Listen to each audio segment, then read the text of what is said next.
The municipality of Soyer, in the canton of Jura, counts about 470 inhabitants.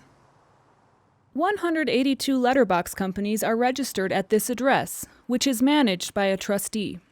Invited by Swiss Public Television, CRIF, the address management company behind this coveted address, declined to appear in front of the cameras. Nevertheless, by phone, they stressed that all business conducted through this address is legitimate. Municipal and cantonal authorities also declined to comment, invoking tax secrecy. Mark Herkenrath is the director of the Swiss Alliance of Development Organizations. As a tax and financial specialist, he often deals with letterbox and similar types of companies. He didn't know that the record for the highest number of shell companies at one address was in Canton Jura. It's perhaps somewhat surprising that Canton Jura holds this record. Nevertheless, it's important to know that other cantons offer companies other possibilities to make savings on their taxes. These include special privileges for holdings and joint ventures. Thus, we could say that each canton has its own bag of tricks. A letterbox company does not have any physical office. Contact details, such as a telephone or fax number, are not available, but instead are based on a CO address. Officially, letterbox companies are known as domiciliary companies.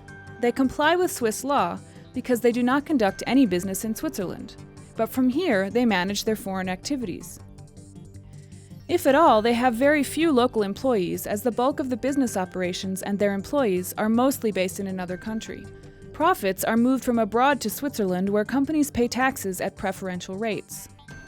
In contrast to normal Swiss companies, they're obliged to pay only federal taxes, but not cantonal or municipal taxes. These shell companies, which are legal under Swiss law, have long been criticized by the EU and the Organization for Economic Cooperation and Development, as they're seen as a form of tax dodging.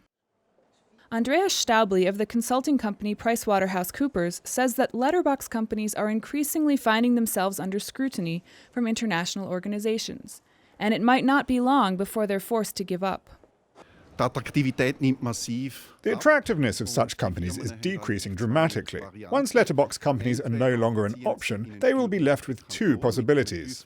Either move to a canton with an ordinary tax rate of 12% or move to another country.